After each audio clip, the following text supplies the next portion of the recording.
Welcome to my YouTube channel. এবং আগের ভিডিওতে অর্থাৎ আলোর পার্ট 1-এ আমরা দেখেছিলাম যে ফোকাস বিন্দু কি, তারপর বক্রতা ব্যাসার্ধ কি, বক্রতা মেরু কি। আজকে একটা প্রমাণ করবো, সেটা হচ্ছে f = r/2। ঠিক আছে, f = r/2 খুবই ইম্পর্টেন্ট প্রমাণ, পরীক্ষাতে আসতেই পারে। ঠিক আছে, তাহলে এই প্রমাণটা করার জন্য আমাদের কয়েকটা জিনিস জানতে হবে। সেগুলো হচ্ছে একটা রশ্মি যদি দর্পণের কোনো একটা বিন্দুতে আপতিত হয়, সেটা ফোকাস দিয়েই যায়। ঠিক আছে, সেটা ফোকাস বিন্দু দিয়েই যায়। সেটা আমাদেরকে মাথায় রেখে এই আঁকাটা আঁকতে হবে। তাহলে প্রথমে কি হচ্ছে, এখানে একটা দর্পণ আছে, অবতল দর্পণ m(m')। ঠিক আছে, এবার m(m') এই দর্পণটাতে একটা ab আলোক রশ্মি, ঠিক আছে, ab আলোক রশ্মি একটা উপাক্ষীয় রশ্মি। ab আলোক রশ্মিটা কি হচ্ছে, উপাক্ষীয় রশ্মিটা না ফোকাসের মধ্য দিয়ে যাচ্ছে f। ঠিক আছে, f হলো দর্পণের ফোকাস, আর c হলো দর্পণের বক্রতা কেন্দ্র। এবার বক্রতা কেন্দ্র কি, ফোকাস বিন্দু কি, এগুলো যদি তোমরা না জেনে থাকো তাহলে আমার একটা ভিডিও আছে, সেই ভিডিওটা দেখতে পারো, তাহলে তোমরা বুঝতে পারো। ঠিক আছে, তাহলে এটা হচ্ছে দর্পণের বক্রতা কেন্দ্র।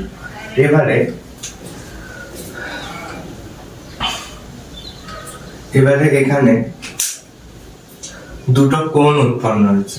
ঠিক আছে, কি না, একটা হচ্ছে আপাতন কোণ। যেহেতু আলোক রশ্মিটা আপতিত হয়েছে বি বিন্দুতে, তাহলে একটা কি কোণ হবে, একটা হবে আপাতন কোণ।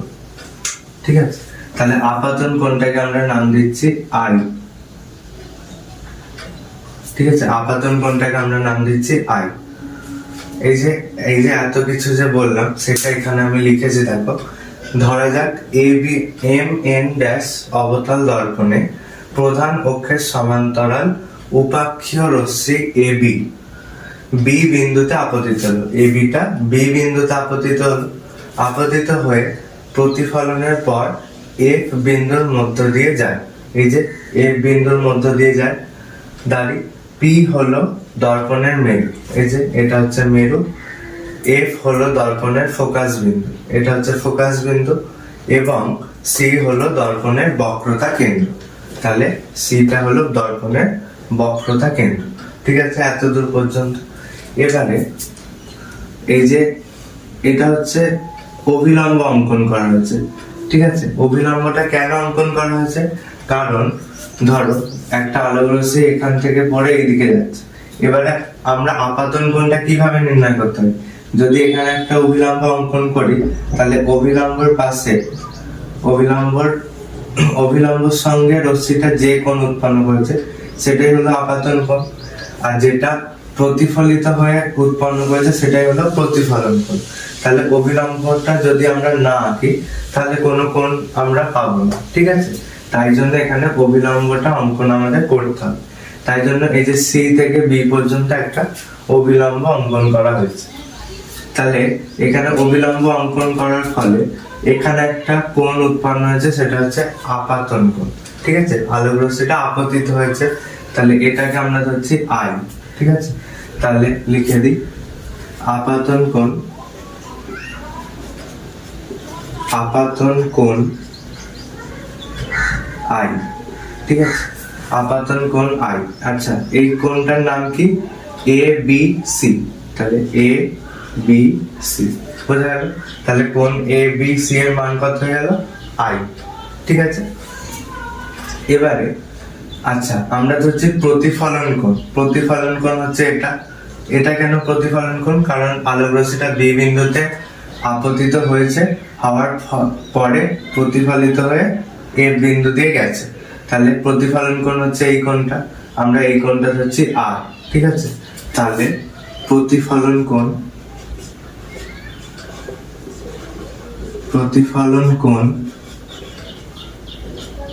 সমান আর। আচ্ছা, এই কোণটাকে আমরা কি লিখতে পারি, CBF বা FBC যে কোনো একটা। তাহলে CBF বোঝা যাচ্ছে। আচ্ছা, হলো এটা। এবারে দেখো এখানে একটা জেড তৈরি হয়েছে, অর্থাৎ একান্তর কোণ তৈরি হয়েছে। এখানে AB সি আর এফ আছে, তাহলে এই কোণটা আর এই কোণটা সমান হয়ে যাবে, তাই তো? তাহলে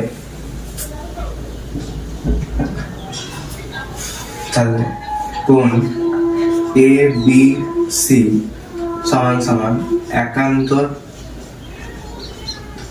কোণ বি সি এফ। ঠিক আছে, এটা এক নম্বর।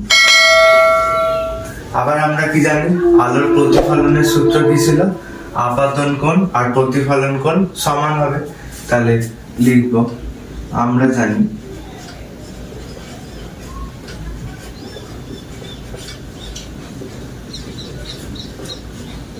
আপতন কোণ এবং প্রতিফলন কোণ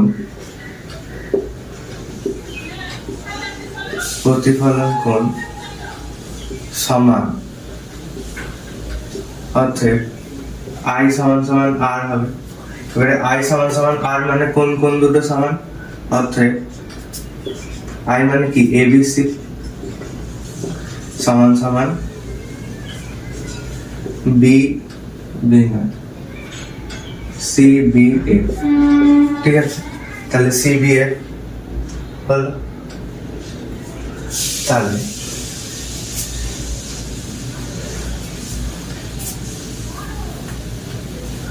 তাহলে এটা হলো I ইকুয়াল টু R সমান সমান I মানে কি ABC এই কোণটা, এই যে, আর R মানে কি এই কোণটা CBF। ঠিক আছে, তাহলে অতএব এটা 2, 1 ও 2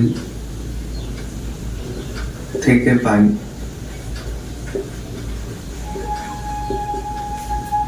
কি পাবো আমরা? 1 ও 2 থেকে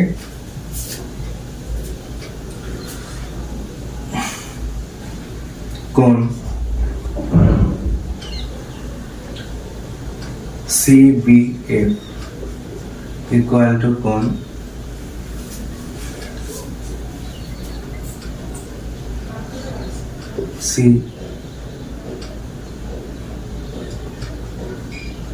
CBCF। তাহলে কি পেলাম? তাহলে 1 আর 2 থেকে যদি পাই তাহলে হচ্ছে CBF টা কার সাথে সমান? এটাও ABC এর মান, আবার এটাও ABC এর মান, এটা ABC এর সাথে সমান এই কোণটা, আবার এই কোণটাও ABC এর সাথে সমান, তাহলে এই দুটো সমান হয়ে গেল।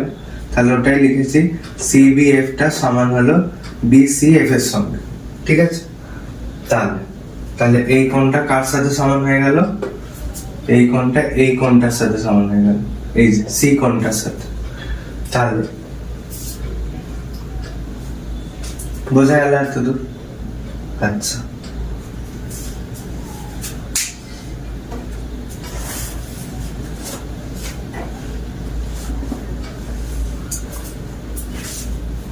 এবারে এই কোণ দুটো যেহেতু সমান হয়ে গেল, আমরা একটা প্রপার্টি জানি বা শর্ত, যদি একটা ত্রিভুজের এই কোণটা সমান হয়ে যায় তাহলে কি হয়? এই বাহুটা আর এই বাহুটা সমান হয়ে যায়, তাই তো? এই কোণটা আর এই কোণটা যদি সমান হয়ে যায় তাহলে এই বাহুটা আর এই বাহুটা সমান হয়ে যায়। ঠিক আছে, তাহলে দেখো এখানে একটা ত্রিভুজ উৎপন্ন হয়েছে, সেটা কি না এইরকম ধরনের। ঠিক আছে, তো এটা B, এটা C, এটা F যদি হয়, এরকম একটা ত্রিভুজ উৎপন্ন হয়েছে। এবার আমি বলছি এই কোণটা, এটা R ছিল, এই কোণটার সাথে এই কোণটা সমান, এই যে CBF মানে CBF, এই কোণটা BCF মানে এই কোণটা। এবারে এই দুটো কোণ যদি সমান হয়ে যায়, এই কোণটা আর এই কোণটা, তাহলে কোন বাহু দুটো সমান হবে? এই বাহুটা আর এই বাহুটা সমান হবে, তাই তো? এইটা আমরা জানি, তাহলে ওখান থেকে লিখবো, অতএব এই কোণ দুটো যদি সমান হয়ে যায় তাহলে লিখবো BF, আচ্ছা, CF সমান সমান BF। ঠিক আছে, এই যে CF সমান সমান BF, বোঝা গেল? যদি এই দুটো কোণ সমান হয় তাহলে এই দুটো বাহু সমান হয়ে যাবে। ঠিক আছে, এবারে সিএফ হচ্ছে এটা আর বিএফ হচ্ছে এটা, ঠিক আছে। এবারে যেহেতু এখানটা ইম্পর্টেন্ট, বলছে যেহেতু এবি একটা উপাক্ষীয় রশ্মি। এবার উপাক্ষীয় রশ্মি মানে আমরা কি বুঝি? উপাক্ষীয় রশ্মি মানে আমরা বুঝি যে কোন একটা দর্পণে, ঠিক আছে, কোন একটা দর্পণে এটা হচ্ছে মেরু পি, ঠিক আছে, আর উপাক্ষীয় রশ্মি বলতে বোঝায় ওই রশ্মিটা এই যে মেরুর, ঠিক আছে, এই যে মেরুর খুব কাছে আপতিত হয়েছে। মানে এটা অনেকটা বড় করে আঁকলাম আমি, কিন্তু যদি এটা আসলেই দেখায় এই বি বিন্দুটা আর পি বিন্দুটা যেন মনে হবে একটাই বিন্দু, ঠিক আছে, যেন মনে হবে একটাই বিন্দু, এতটাই কাছাকাছি। ওই জন্য আমরা এখানে ধরে নেব বিটা হচ্ছে পি বিন্দু, ঠিক আছে। তাহলে লিখবো অতএব যেহেতু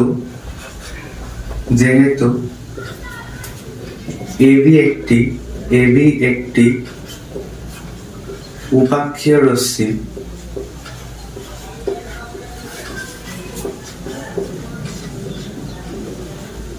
সুতরাং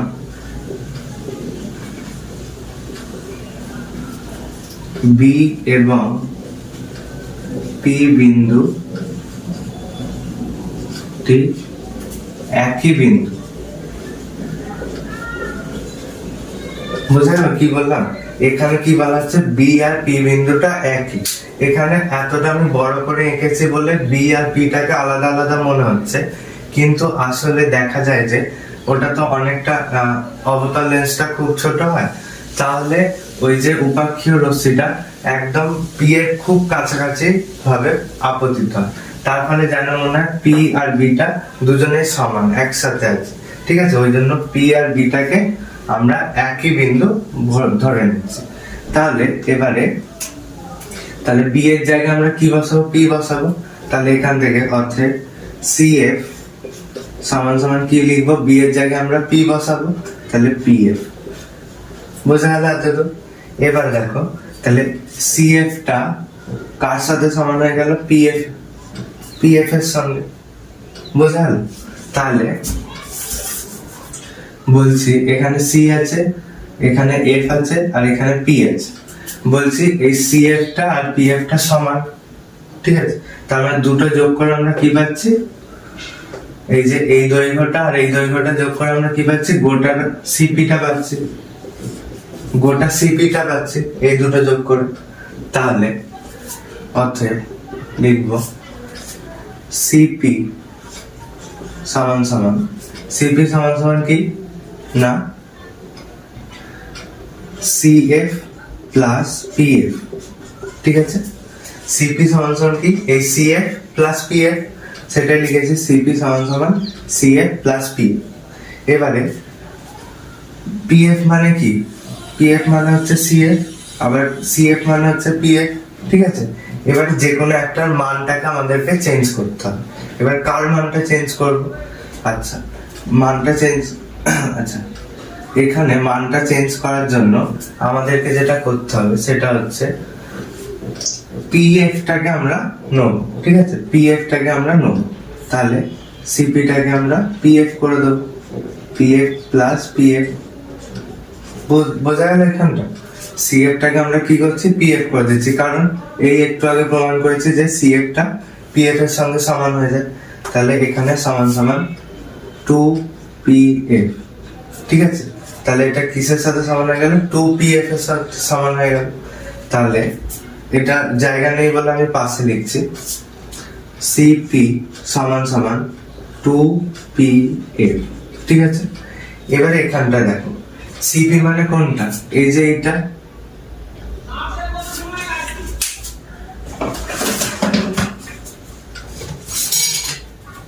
সিপি মানে কোনটা? সিপি মানে হচ্ছে এই যে এই দৈর্ঘ্যটা সিপি। এবার সিপি এটা কি? এটা হচ্ছে আমাদের বক্রতা ব্যাসার্ধ, ঠিক আছে, বক্রতা ব্যাসার্ধ। বোঝা গেল? সিপিটা হচ্ছে বক্রতা ব্যাসার্ধ, ঠিক আছে। তাহলে সিপিটাকে আমরা কি লিখতে পারি? আর লিখতে পারি। তাহলে এখানটা আর। বক্রতা ব্যাসার্ধ, যেহেতু ব্যাসার্ধটাকে রেডিয়াস বলা হয় ওই জন্য আমরা আর দিয়ে প্রকাশ করি। তাহলে ইন্টু 2 ইন্টু, আচ্ছা এখানে পিএফ পিএফ মানে কি, এই যে পিএফটা মানে, পিএফ মানে হচ্ছে আমাদের ফোকাস দৈর্ঘ্য। দেখো ফোকাস দৈর্ঘ্য মানে কি, মেরু থেকে ফোকাস পর্যন্ত যে দৈর্ঘ্যটা সেটাই হচ্ছে আমাদের ফোকাস দৈর্ঘ্য। তাহলে ফোকাস দৈর্ঘ্যটাকে আমাদের এফ দিয়ে লেখা হয়, ঠিক আছে। তাহলে কি পাচ্ছি আমরা, r/2 = f, ঠিক আছে। তাহলে এখানে আমাদের প্রমাণিত হয়ে গেল f = r/2, ঠিক আছে। এখানে প্রমাণিতটা লিখতে হবে, বুঝা গেল। তাহলে আরেকবার বলে দিই গোটা প্রমাণটা কি বলছে। প্রথমে ধরা যাক mm' অবতল দর্পণে প্রধান অক্ষের সমান্তরাল উপাক্ষীয় রশ্মি AB বি বিন্দুতে আপতিত হয়ে প্রতিফলনের পর এফ বিন্দুর মধ্য দিয়ে যায়, ঠিক আছে। এফ বিন্দুর মধ্য দিয়ে গেছে। পি হলো দর্পণের মেরু, এফ হলো দর্পণের ফোকাস বিন্দু এবং সি হলো দর্পণের বক্রতা ব্যাসার্ধ। এটা হচ্ছে বক্রতা ব্যাসার্ধ। এবার এই যে বি বিন্দুতে একটা অভিলম্ব অঙ্কন করা হলো। কেন অভিলম্ব অঙ্কন করা হলো? যাতে আমরা আপাতন কোণ আর প্রতিফলন কোণটা পাই। তাহলে এখানে একটা অভিলম্ব অঙ্কন করে আপাতন কোণ আইটাকে বের করা হলো। আইটা কি, ABC, ঠিক আছে। এই কোণটা ওটা হচ্ছে ABC। এবার প্রতিফলন কোণটা হচ্ছে আর, ওটা হচ্ছে CBF, ঠিক আছে, CBF। এবারে দেখো এখানে একটা জেড তৈরি হয়েছে, এই যে পাশে এঁকেছি, ঠিক আছে, জেড তৈরি হয়েছে। আর এইরকম একটা রেখা আছে, এটাকে বাদ দাও। তাহলে জেড মানে কি, এই কোণটা আর এই কোণটা সমান হবে। তাহলে ABC একান্তর কোণ BCF, ঠিক আছে, ওইটাকে 1 নম্বর দিলাম। আবার আমরা প্রতিফলনের সূত্রতে কি জানি না, প্রতিফলনের সূত্রতে আমরা জানি যে আপাতন কোণ, ঠিক আছে, এখানে আপাতন কোণটা লেখা হয়নি, আপাতন কোণ এবং প্রতিফলন কোণ সমান হয়ে যায়, ঠিক আছে, সমান হয়। সেই কারণে আমরা লিখেছি I = R। এবারে I এর মান কত ছিল, ABC, আর R এর মান কত ছিল, CBF, ঠিক আছে। এটাকে আমরা 2 নাম্বার করে দিলাম। এবারে প্রথমটাতে বলছি ABC এর মান BCF এর সঙ্গে সমান, ঠিক আছে। আবার 2 নম্বরে বলছি ABC এর মান CBF এর সঙ্গে সমান। তাহলে কি হলো, এই দুটো কোণ সমান হয়ে গেল, বোঝা যাচ্ছে। একবার বলছি ABC এর মান BCF এর সঙ্গে সমান, আবার বলছি যে ABC এর মান CBF এর সঙ্গে সমান। তাহলে তিনটে কোণ কি হয়ে গেল, সমান হয়ে গেল। ওটাই লিখেছি 1 এবং 2 থেকে পাই CBF = BCF, বোঝা গেল। এবারে দুটো কোণ যেহেতু সমান হয়ে গেছে, ঠিক আছে, দুটো কোণ কি কি, ত্রিভুজটা এই কোণটা আর এই কোণটা, এই কোণটা আর এই কোণটা, ঠিক আছে, BCF। এই যে ত্রিভুজটা, এই যে CBF মানে এই কোণটা, আর BCF মানে হচ্ছে এই কোণটা। এবারে এই কোণ দুটো সমান হলে কি হবে বলেছি, এই যে কোণ দুটো সমান, সেই পরস্পর বাহু দুটো সমান হয়ে যায়। তাহলে যেহেতু বাহু দুটো সমান হয়ে যায়, তাহলে এখানে CF = BF, ওটাই লিখেছি CF = BF। এই দুটো বাহু সমান হয়ে গেল। এবারে কি, এবার বলছে যেহেতু AB একটি উপাক্ষীয় রশ্মি, ঠিক আছে, যেহেতু AB একটি উপাক্ষীয় রশ্মি, সেই কারণে কি হয়, যে AB একটি উপাক্ষীয় রশ্মির কারণে কি হয়, এই যে এই দুটো বিন্দুকে B আর P বিন্দুকে যেন মনে হয় খুব কাছাকাছি, একদম মিশে গেছে বিন্দুটা। সেই কারণে B বিন্দু আর P বিন্দুটাকে একই মনে করা হয়, ঠিক আছে, একই বিন্দু মনে করা হয়। ওই জন্য B এবং P বিন্দুটি একই বিন্দু, ঠিক আছে। তাই জন্য আমি লিখেছি এখানে B এর জায়গাতে P বসিয়ে দিয়েছি, CF = PF, বোঝা গেল। তার মানে CF টা PF এর সঙ্গে সমান হয়ে গেল, CF মানে এইটুকুটা। এবারে এখানে দেখো CF = PF বা FP। তাহলে এই দুটোকে যদি আমি যোগ করি, এই দৈর্ঘ্যটা আর এই দৈর্ঘ্যটা, তাহলে আমরা কিসের দৈর্ঘ্য পাবো, CP এর। সেটাই লিখেছি CP = সিএফ প্লাস এফপি বা পিএফ। ঠিক আছে, এবারে এখানে আমরা কি করলাম না সিএফ সমান সমান পিএফ বার করেছি, তাহলে সিএফ সমান সমান পিএফ লিখেছি, সিএফ এর মানটা লিখে দিয়েছে পিএফ, তাহলে দুটো পিএফ হয়ে গেল, তাহলে 2 পিএফ হয়ে গেল। এবারে তাহলে সিপি সমান সমান 2 পিএফ। এবার সিপি মানে কি? সিপি মানে হচ্ছে আমাদের বক্রতা ব্যাসার্ধ, যেটা আর রেডিয়াস, ওই জন্য আর দিয়ে লিখেছি, সমান সমান 2 ইন্টু পিএফ। পিএফ মানে কি? পিএফ মানে হচ্ছে ফোকাস দৈর্ঘ্য। ঠিক আছে, মেরু থেকে এফ এর দৈর্ঘ্যটা হচ্ছে পিএফ অর্থাৎ এফ, তাই জন্য এই দুইটাকে এদিকে নিয়েছি, তাহলে r/2 সমান সমান এফ, তাহলে প্রমাণিত হয়ে গেল। ঠিক আছে, তাহলে এই ছিল আমাদের f = r/2 প্রমাণ। খুবই সোজা একটা প্রমাণ, একটু হলেই পড়তে হবে একবার দুবার। ঠিক আছে, প্র্যাকটিস করলেই হয়ে যাবে।